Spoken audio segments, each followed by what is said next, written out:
Questions practice आप कब करते थे? मतलब साथ साथ नोट्स पढ़े और साथ में ही क्वेश्चंस प्रैक्टिस करते थे, या उसके लिए अलग ही कोई शेड्यूल बना रखा था आपने? पूरे नोट्स पढ़ो एक बार, जब तक आपको नोट्स आपकी टिप्स पे ना आ जाए तब तक आप शॉर्ट नोट्स मत बनाओ। टेस्ट सीरीज देना है या नहीं देना है बेसिकली? मेडी की टेस्ट सीरीज़ का मेरे को एक सबसे बेटर पॉइंट लगता है, आपको 60-65% तो एग्जाम में मिल ही जाएगा। डेली अगर शेड्यूल की बात करें तो कितने घंटे क्लास में चले जाते हैं? Set your target, set your goal कि ये कंप्लीट करना है और वो कंप्लीट होना चाहिए। अब तुम उसके लिए रात भर मत सो। वेलकम टू मेटीज़ीज टॉपर स्टॉक सेशन। और आज के सेशन में हमारे साथ हैं सौरभ डोडिया जी। ये हमारे साथ आज जुड़े हुए हैं अपनी सक्सेस स्टोरी के लिए। बेसिकली रहने वाले मध्य प्रदेश के हैं। इन्होंने बीटेक किया था NIT Patna college in the year 2021 और उसके बाद इन्होंने एमटेक भी किया है from the IIT Kharagpur in the year 2023। तो बैक टू बैक इन्होंने डिग्री लिए हैं और इन्होंने बेटा गेट में जो हमारे साथ सिक्योर किया है ऑल इंडिया रैंक 97 स्कोर किया है। Very good, very impressive. तो देखते हैं आज इनकी बैकग्राउंड स्टोरी जानते हैं, किस तरीके से इन्होंने प्रिपरेशन किए, क्या रिसोर्सेज फॉलो किए, क्या ऐसा यूनिक फैक्टर था इनके पास जो अंडर 100 ये रैंक लेके आए। So first of all Saurabh, many congratulations. Thank you sir. तो बताइए कैसा लग रहा है सबसे पहले तो अंडर 100 अपनी रैंक ला के? सर फर्स्ट ऑफ ऑल जब से तैयारी करना चालू किया था तब से यही था कि 2 डिजिट के अंदर रैंक लेके आनी है। 2 डिजिट रैंक लेके आना था। फाइनली आ गई सर। तो फाइन। तो घर वालों का क्या रिएक्शन है इसको लेके? घर वालों का ये रिएक्शन है कि चलो ठीक है, श्री कृष्ण ने आपकी सुन ली, आपकी मेहनत सक्सेस हुई, आगे भी ब्लेसिंग्स टू द गॉड। वो पल अलग होता है ना जब जैसे ही आप स्क्रीन पे अपना एंटर करते हैं डेटा और जैसे रिजल्ट सामने आता है, सारी चीजें जैसे प्लान करी थी एकदम सामने दिखती है, वो एक फीलिंग ही अलग होता है। गूज बम्स रहता है सर पूरा। चलिए, वेरी गुड। तो मेरे को बताइए कि अब जैसे कोई गेट की तैयारी शुरू करना चाहता है तो वो कहाँ से तैयारी करे, किस तरीके से वो इस चीज़ का पूरा चार्ट बनाए कि कैसे मैं इस एग्ज़ाम के लिए मतलब प्रिपेयर करूँ? लाइक सर जब मैंने प्रिपरेशन स्टार्ट करी थी तो मैं मेडिजी से जुड़ गया था स्टार्टिंग से ही। तो लाइक सर जैसे क्लासेस चलती है, क्लासेस भी उसी फॉर्म में चलती है जो अपने मेन सब्जेक्ट उनको पहले कंप्लीशन होता है, ताकि सर वो रिवीजन में रहे, उनको अच्छे से फोकस कर पाएँ जिनका ज़्यादा वेटेज है गेट के एग्जाम में। तो जैसे कि सर जो सब्जेक्ट कंप्लीट हो रहा है उसका आप रिवीजन करते रहो, और बाकी सर जो माइनर सब्जेक्ट है जो गेट में इतने इंपॉर्टेंट नहीं है, गेट के फोकसली अगर अपन गेट पे करें तो गेट के लिए इतने इंपॉर्टेंट नहीं है सर, वो उसी सीक्वेंस में चलते हैं। तो सर मेरा मानना ये है कि अलग से कोई प्लान बनाने की ज़रूरत नहीं, किसी की सुनने की ज़रूरत नहीं। जो क्लास में चल रहा है, जो क्लास में जिस हिसाब से मैनेजमेंट ने सारे सब्जेक्ट अलॉट किए हुए हैं उसके हिसाब से ही सर स्ट्रेटेजी रहनी चाहिए। मतलब कोचिंग का मतलब काफ़ी इसमें रोल रहा था कि उनके पास एक सेटअप सीरीज थी, उसी तरीके से आपने मतलब प्रेफर किया मैं उसी तरीके से पढूं। कोचिंग कब करनी चाहिए? फाइनल ईयर में या पास आउट होने के बाद कब हमें मतलब कोचिंग में जाना चाहिए? Sir coaching like 3rd year में ले लेनी चाहिए सर, बिकॉज अभी तो गेट सर 3rd ईयर में हो जा रहा है। अगर आप मान लो 2nd ईयर के एंड में ही कोचिंग ले रहे हो अपना, तो आप 3rd ईयर में अच्छी रैंक सिक्योर करके अपना ये है कि आप आगे ESC वगैरह के लिए जा सकते हो 4th ईयर वगैरह में। तो 3rd ईयर में अगर अच्छी रैंक सिक्योर कर सकते हो, या फिर अगर आपको एक्सपीरियंस मिल जाएगा 1 साल का तो आप 4th ईयर में अच्छी रैंक सिक्योर कर लोगे। और ये है कि जो कॉलेज में सर वो नॉलेज पढ़ाया जाता है, सर कॉलेज में बहुत सारी चीज़ें पढ़ाई जाती है नो डाउट, बट जो चीज़ यहाँ पे आके सीखी सर, मैं अपने लिए बता रहा हूँ सर, जो चीज़ मुझे नहीं समझ आती थी इससे पहले सिविल इंजीनियरिंग जब मैं कॉलेज में था, जैसे तैसे पास हो गए सर, लाइक वैसे ही रहा। ज़्यादा CGP काफी कैंडिडेट्स के साथ रहता है, CGP बन जाते हैं सर, वहाँ पे CGP मैटर नहीं करता, बट वहाँ पे समझ नहीं आई चीज़ें कि एक्चुअल में क्या है। वहाँ पे सीमेंट का टाइप नहीं पता रहता था सर कि सीमेंट का टाइप क्या है।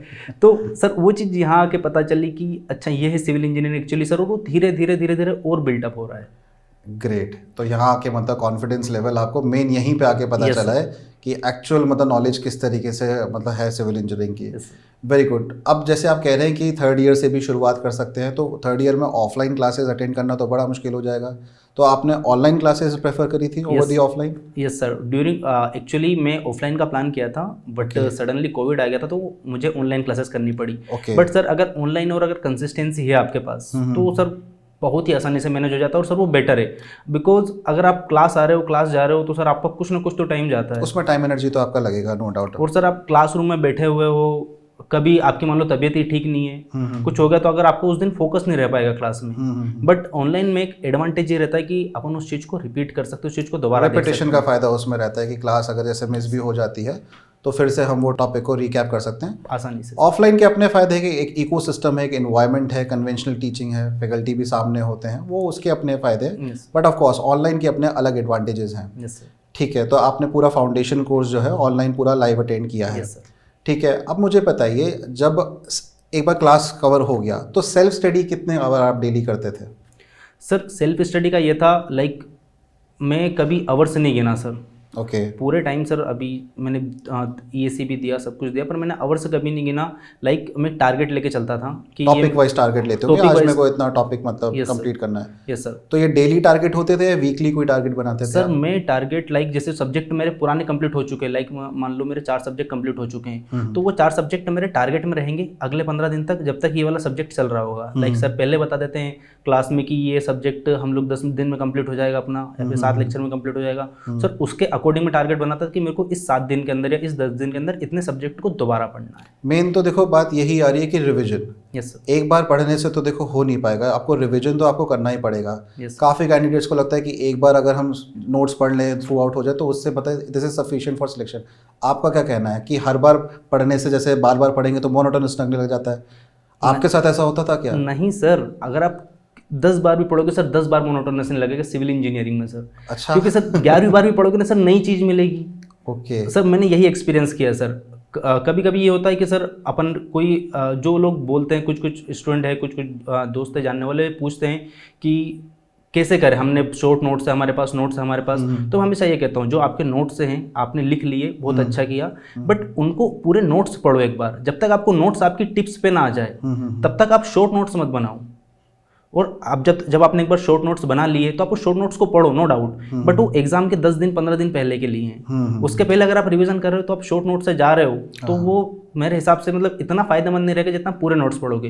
पूरे नोट्स पढ़ने में आपको 3 से 4 घंटे लग जाएंगे, या चलो 3 दिन लग गए। आप शॉर्ट नोट्स एक दिन में कंप्लीट करोगे, आपको 3 दिन लग गए, तो बट लेकिन 3 दिन में आपको ये रहेगा कि मेरा पूरा सिलेबस कंप्लीट हो चुका है और अब मैं एग्जाम में बैठने लायक हो गया हूँ। फिर आप शॉर्ट नोट्स पढ़ो। ओके, मल्टीपल रिवीजन रिक्वायर्ड चलिए ये बात तो हुई नोट्स जो रिपीटेडली पढ़ने पड़ेंगे, फॉर्मूलेज एक बार रिवाइज करने पड़ेंगे। अब प्रैक्टिसिंग की बात करते हैं। क्वेश्चंस प्रैक्टिस आप कब करते थे? मतलब साथ साथ नोट्स पढ़े और साथ में ही क्वेश्चंस प्रैक्टिस करते थे, या उसके लिए अलग ही कोई शेड्यूल बना रखा था आपने? सर लाइक जैसे एक सब्जेक्ट किया मैंने, अपन एग्जांपल ले लेते हैं सर सोम का। हाँ सर, जैसे सोम कंप्लीट हो गया क्लास में, फिर मैंने अपना रिवीजन कर लिया, फिर मुझे पता है कि मुझे गेट के क्वेश्चन लगाने हैं, मुझे EAC के PYQ लगाने हैं। अच्छा, आप साथ के साथ ही करते थे? तो गेट EAC के, तो सर मैं उसी हिसाब से टारगेट बनाता था कि लाइक EAC का क्वेश्चन 1 मिनट में एक क्वेश्चन हो जाना चाहिए, तो उसी हिसाब से मैं क्वेश्चन सोल्व करता था कि टारगेट बना के कि हाँ 60 मिनट में लगभग 60 क्वेश्चन इसके हो जाने चाहिए। Okay. और गेट का भी सर मैं वैसे गेट में लगभग 3 मिनट मिलता है सर क्वेश्चन करने के लिए अपने को, तो सर उसी हिसाब से मैं टारगेट रखता था कि हाँ ये सब्जेक्ट इतने दिन में कंप्लीट हो जाएगा। उसमें क्वेश्चन इनके क्वेश्चन कितने, क्वेश्चन किस टाइप के, किस टॉपिक से ज़्यादा आए, तो सर उसी हिसाब से मैं रिवीजन रखता था अपना। आपकी स्ट्रैटेजी में मैं देख रहा हूँ कि टारगेट स्पेसिफिक आपने बहुत पढ़ा है। Yes, क्वेश्चंस को शुरू से ही आपको पता था कि इतने टाइम में करना है। काफ़ी कैंडिडेट्स क्वेश्चंस को अटेम्प्ट करने के चक्कर में मैंने देखा 15-15 20-20 मिनट उसमें इन्वॉल्व कर देते हैं कि नहीं इसको सॉल्व तो करना ही करना है। बट आपका टाइम सेट था कि गेट का क्वेश्चन है 3 मिनट के अंदर मेरे को सॉल्व करना ही करना है। Yes, ये बात आपने वैसे काफ़ी मतलब सही तरीके से इसको अप्रोच किया है। अब जो सौरभ, एक और बहुत ज़्यादा डाउट है बच्चों का। अब आपने जैसे एमटेक किया है और एमटेक के साथ भी आप प्रिपेयर करते ही रहे होंगे, तो IIT में जैसे टाइम मिलता है या नहीं मिलता साथ में प्रिपरेशन करने का? 2021 में सर मैंने EAC दिया था, उसमें नहीं हो पाया था, बट सर मैं IIT के दौरान ही सर मेरा फर्स्ट टाइम EAC और मैं इंटरव्यू तक पहुंचा था 2022 में। बट बिकॉज सर वहाँ पे पूरा टाइम मिलता है, पूरा माहौल मिलता है सर। लाइक IITs में अगर आप जा रहे हो तो वहाँ पे लाइब्रेरीज होती है, वहाँ पे आप जाओ, बैठो, पढ़ो, क्लास अगर क्लासरूम मतलब उसके आवर्स की बात करें, डेली अगर शेड्यूल की बात करें, तो कितने घंटे क्लास में चले जाते हैं? सर हार्डली आपके 4 से 5 घंटे क्लास में जाते हैं सर, और 4 से 5 घंटे में भी आप आराम से वो चीज़ें कवर कर सकते हो। बिकॉज एमटेक में मेरा जियो टेक्निकल इंजीनियरिंग था IIT खड़गपुर से, तो एमटेक में इतना लोड नहीं था सर। एमटेक में जब लोड आता है सर, वो आपका जो फाइनल ईयर होता है, फाइनल सेमेस्टर होता है, उसमें सर थोड़ा लोड आता है, उसमें थोड़ा वर्क करना पड़ता है। लाइक उसमें भी सर वर्क वही रहता है कि आपको टाइप करना है, आपको थीसिस लिखना है। करेक्ट। बाकी सर कहीं भी ऐसा कुछ लोड नहीं है। आपको फील नहीं लगा कि मेरी प्रिपरेशन हैम्पर हो रही है एमटेक की वजह से? नेवर सर, ऐसा सर मेरे को फील हुआ था जॉब में। अच्छा, इसके बाद आपने जॉब के साथ तैयारी की कोशिश करी होगी? Yes sir. कि कहीं चलो इनकम भी आती रहे और मेरी प्रिपरेशन भी साथ में चलते रहे, तो वो कैसा रहा एक्सपीरियंस आपका? मैनेज हो गया? सर उसमें मैनेज नहीं हो पाया था सर, उसी कारण जॉब छोड़नी पड़ी सर, फिर से प्रिपरेशन के लिए आना पड़ा। बिकॉज सर मेरा जब मैंने जॉब ज्वाइन कर ली, मैं सोचा मैं क्लियर कर लूंगा, लाइक जैसे मैं एमटेक में पढ़ रहा था, बट उतनी पढ़ाई हो नहीं पाई, और सर प्री भी क्लियर नहीं हो पाया था सर 2024 में। अच्छा, तो जॉब के साथ मतलब काफ़ी डिफिकल्ट है।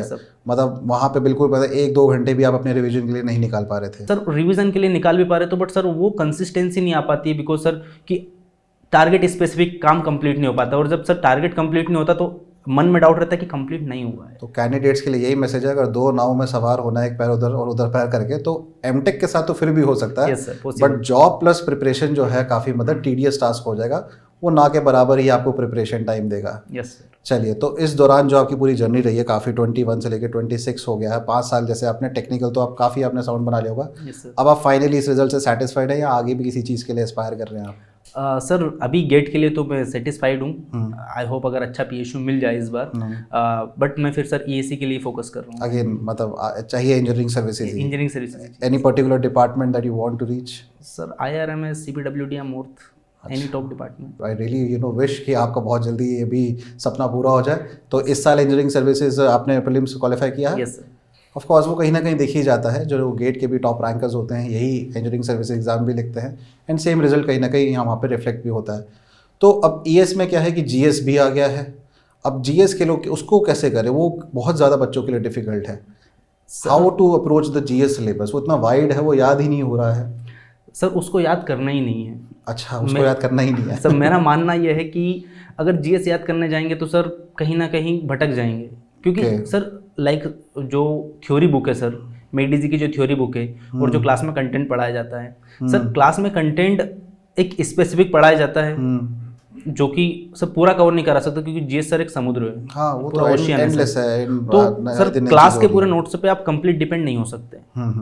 अगर आप सिर्फ क्लास नोट्स पढ़ के जा रहे हो तो हार्डली आपके वही तो क्लास नोट से मतलब बेटर है कि अगर आप थ्योरी बुक का ग्लैंस ले तो वो ज़्यादा अच्छा है। थ्योरी बुक प्लस सर एक मेडिजी की एक बुक है 3300 क्वेश्चंस। हाँ, कई सारे स्टूडेंट को नहीं भी पता है शायद ये बात, बट वो बुक मेरे पास लाइक 2021 से ही है। उसमें कंपाइल्ड क्वेश्चन होंगे हर एक पर्टिकुलर सब्जेक्ट के ना सर? ये सर उसमें कंपाइल्ड क्वेश्चन है, 3300 क्वेश्चन है सर। तो अगर आप थ्योरी बुक पढ़ोगे तो उसमें आपको डायरेक्ट वो थ्योरी बुक में जो जो आप मार्क करते हो येलो मार्किंग से, वो आपको उस टाइप के सारे क्वेश्चन मिलेंगे उस बुक में। तो वो एक बार आपने बुक पढ़ ली, एक बार आपने क्वेश्चन लगा ली, तो सर GS आपका यूँ कंप्लीट हो जाएगा। तो आप आराम से लाइक 90-95 मार्क्स, जो कि बहुत अच्छे मार्क्स हैं sir. Somewhere around 100 is somewhere you can say acceptable. ये आपको कहीं ना कहीं कंपटीशन में रखता ही है। Yes sir. ओके सर, अब एक और बात बताइए। अब कुछ बच्चे होते हैं जो इनमें एक फियर फैक्टर होता है टेस्ट सीरीज़ को लेके, कि चलो नोट्स तो पढ़ लिए हैं, प्रीवियस ईयर क्वेश्चंस भी लगाए, लेकिन टेस्ट सीरीज़ नहीं देना, सीधे एग्ज़ाम वाले दिन ही जाके देखेंगे क्या होगा। अगर टेस्ट सीरीज़ में गलती से भी कुछ गड़बड़ हुआ तो नर्वस हो जाते हैं। तो टेस्ट सीरीज़ देना है या नहीं देना है बेसिकली? मेरा मानना यह है कि कुछ लोग होते हैं सर जो अलग लेवल के एक्स्ट्राऑर्डिनरी होते हैं सर, है कुछ मेरे फ्रेंड्स। सो वो लोग 1 या 2 टेस्ट लगाते थे बस, बट मैं सर उन लोगों में से नहीं हूँ। मैं सर वही कछुए वाली स्टोरी है कि करते रहना है। तो सर अगर जब तक मेरे को क्वेश्चन नहीं दिखेगा तो मेरे सामने कोई नया क्वेश्चन आएगा तो मैं घबरा जाऊंगा। ये तो रहता है। और टेस्ट सीरीज में जानबूझ के ऐसे क्वेश्चंस रहते हैं जो कहीं ना कहीं आपको चैलेंज जरूर करते हैं। Correct sir. और सर जैसे कि मेडिजी की टेस्ट सीरीज का मेरे को एक सबसे बेटर पॉइंट लगता है, आपको 60-65% तो एग्जाम में मिल ही जाएगा। हाँ, मतलब कहीं ना कहीं वो same way around the pattern तो वो दिख ही जाता है। 60-65% कुछ क्वेश्चन तो सिमिलर मिल जाते हैं। लाइक सर इसी बार का ESC का टेक्निकल पेपर हुआ है, उसमें सर लगभग टेस्ट सीरीज के 3 या 4 क्वेश्चन सेम थे सर। इवन ऑप्शन भी सेम थे। एज इट इज आपको सेम मिल गया। क्वेश्चन सेम मिले सर। कोई आपने बैक टू बैक प्रैक्टिस किया तो आप पहचान भी पाए होंगे कि हाँ कि ये चीज़ तो मैंने वहाँ पे देख रखी है। सर इवन एक वर्कबुक का क्वेश्चन इन्वायरमेंट इरिगेशन का डायरेक्टली आया सर, उसका आंसर तक पता था तो सर उसमें 1 सेकंड भी नहीं लगा। लाइक जिन लोगों ने कैलकुलेट किया उनको लगभग 2 से 2.5 मिनट लगे होंगे। बिल्कुल, और जो वहाँ पे टाइम की तो बहुत बड़ी इंपॉर्टेंस है। जो टाइम बचा के आंसर दे देगा उसकी वैसी वहाँ पे काफ़ी हेड स्टार्ट मिल जाती है उसको। ओके, बाकी अब ये बताइए कि जो एक इमोशनल एक राइड चलती है यहाँ पे, कि एक कभी लगता है कि ये तो हो जाएगा, ये तो मेरे एकदम रडार में है, और किसी दिन लगता है कि अरे नहीं सारा टाइम वेस्ट हो गया है, ये प्रिपरेशन में तो कुछ मेरे को ना मेरी पर्सनैलिटी बनी। तो आपका क्या कहना है इसमें, आपने ये कैसे मैनेज किया? अब तो आप सक्सेसफुल हो गए तो सब अच्छा है, बट जैसे अगर मान लीजिए डिमोटिवेट हो जाते हैं ना बच्चे बीच में, तो उनको आप क्या कहना चाहेंगे? सर 17 दिसंबर को ही सर अभी लास्ट टाइम 2025 का रिजल्ट आया था सर। हाँ, मैं फुल कॉन्फिडेंट था कि सर हो जाएगा इस बार ESC। पूरी उम्मीद थी आपको? पूरी उम्मीद थी सर, पेरेंट्स को भी थी सर, दोस्तों को भी थी। इवन सर लिस्ट में नाम नहीं सर्च किया गया था, ऊपर से देखा गया था कौन सी रैंक, अच्छा रैंक कौन सी आ रही है। ये इतना मतलब कॉन्फिडेंस, इतना कॉन्फिडेंट था सर, बट वो फाइनली हुआ नहीं। तो सर पूरा ऐसा लगा कि सब कुछ बिखर सा गया है, टूट गया। बट सर मेरे भैया, जो मेरे बड़े भैया डॉक्टर हैं, उन्होंने पूरा सपोर्ट किया कि तू क्यों चिंता करता है, लाइक तू लगा रहे। देखिए तो सर वो एक मोटिवेशन मिला। मैं अपने व्यूअर्स को एक बात बताना चाहूँगा, नॉलेज एक इन्वेस्टमेंट की तरह है जो हमेशा पॉजिटिव रिटर्न ही देता है। ये कभी डेप्रिशिएट नहीं होगा, वो बस एक्यूमुलेट होता जा रहा है। अब वो बस अपॉर्चुनिटी के ऊपर है कि कौन सी अपॉर्चुनिटी में हम स्ट्राइक कर जाते हैं। करेक्ट। एग्जाम्स हर साल आ रहे हैं, आप हर एग्जाम में प्रिपेयर हो जाइए। नॉलेज आपका कहीं वेस्ट नहीं हो रहा, ये बात हमेशा याद रखिएगा, ठीक है। Yes sir. अगर आप ऐसे डिमोटिवेट हो जाएंगे कि नहीं आगे मैंने पढ़ना नहीं है, वहाँ से बल्कि कह लीजिए दिक्कतें स्टार्ट हो जाती हैं। Yes sir. कुछ स्टूडेंट का ये होता है कि मेरा रिजल्ट खराब आया, मेरा कुछ हो नहीं रहा है, मैं क्या ही करूँगा आगे, तो वो सर कुछ छोड़ देते हैं पढ़ाई, 20 दिन के लिए छोड़ दी, 25 दिन के लिए छोड़ दी। बट सर इन एग्जाम के लिए, गेट के लिए, एसी के लिए अगर 25 दिन एग्जाम पढ़ाई छोड़ दे रहे हो सर, तो बहुत ज़्यादा नुकसान हो वो आपका लॉस ऐसा हो गया कि आपको जैसा आपने 6 महीने पहले चालू किया था, आपको 6 महीने दोबारा वैसे ही देने। ओके। बिकॉज सर मेरे साथ यही हुआ, जब मैंने जॉब ज्वाइन किया तो मैं 2024 के एंड में छोड़ के आ गया था। जब मैंने तैयारी वापस करी, इसलिए सर मेरी शायद पिछले साल जो रैंक बहुत बेकार आई थी 2025 में जब एग्जाम दे, क्योंकि सर 2-2.5 महीने तैयारी करी, मैंने सोचा मैं कर लूँगा, बट सर वो रैंक नहीं आई। फिर मुझे उस वक्त पता चला कि नहीं यार, यहाँ पर ने गलती करी है, तो अपने को पढ़ते रहना पड़ेगा। उसके बाद फिर से अपॉर्चुनिटी आई, लेकिन मैंने बोला कि नहीं ज्वाइन करना, मेरे को पढ़ना है, मेरे को ये एग्जाम निकालना है बस। एंड में हमारे व्यूअर्स के लिए, जो हमारे एस्पायरिंग स्टूडेंट्स हैं, उनके लिए कोई भी एक मैसेज देना चाहेंगे आप? सर एक मैसेज यही रहेगा कि जब आप तैयारी करना चालू करें तो पूरा अपना प्रॉपर टारगेट बनाएं, उस टारगेट के हिसाब से आप खुद को फॉलो करें। कब 90% टाइम्स आप टारगेट फॉलो नहीं कर पाओगे, to be very honest. Focus हटेगा बच्चों का, वो बट अगर आप एक हफ्ते नहीं कर पाए, दूसरे हफ्ते नहीं कर पाए, तो आपको उसको छोड़ के नहीं भागना है, उसके पीछे लगे रहना है। मेरे भैया मेरे को यही बोलते हैं हमेशा कि अपना एक टारगेट बना, set your target, set your goal, कि ये कंप्लीट करना है और वो कंप्लीट होना चाहिए। अब तुम उसके लिए रात भर मत सो, तुम उसके लिए मत खाओ, कोई परवाह नहीं हमको, बट इसको कंप्लीट करना है। तो बस अगर सर वो जिद आ जाती है कि बस ये कंप्लीट करना है, इस चीज़ को मेरे को करके ही जाना है, कैसे भी हो जाए, एनी हुक एंड क्रूक, कोई क्वेश्चन में डाउट आ रहा है, अगर उसमें आपको लग रहा है 20 मिनट लग गए मान लो, तो उसे डिमोटिवेट नहीं होना, उसको सीधा फोटो खींचो। कहीं भी मेरी जी के सारे फैकल्टी ने अपने नंबर दे रखे हैं सर, मैंने सर शायद आपको भी कई बार मैसेज किया होगा, वो तो हमारे टच में रहते हैं वही। तो सर सारे क्वेश्चन वगैरह जो भी डाउट आता है मैं सिंपल सी भेज देता हूँ, चाहे सिंपल डाउट आ रहा है, टफ डाउट आ रहा है। नहीं, हमारे यहाँ पे ये रहता है कि क्लासरूम तक ही टीचर सीमित नहीं होते, क्लासरूम के बाद भी क्लासरूम चलता रहता है पैरेलली। हमारे पास ऐप्स हैं, दुनिया भर की कनेक्टिंग सिस्टम्स हैं, तो वो थ्रू आउट बच्चा कभी भी मैसेज करे, हम डाउट्स हमेशा क्लियर करते हैं। ऐसा नहीं क्लासरूम में बस सर मिलते हैं उसके बाद मिलते ही नहीं है सर। और ज़्यादा बेटर वहाँ पे सर वो पर्सनली ज़्यादा डाउट क्लियर होता है, मेरे को ऐसा ज़्यादा बेटर लगता है, बिल्कुल ज़्यादा अच्छे से हो पाता है। चलिए ठीक है सौरभ, बहुत अच्छा लगा आपसे मिलके, और लगता है आगे जाके भी इंजीनियरिंग सर्विसेज भी आपके एक सक्सेस उस डोमेन में आने वाला है। Yes sir, thank you. ठीक है, चलिए।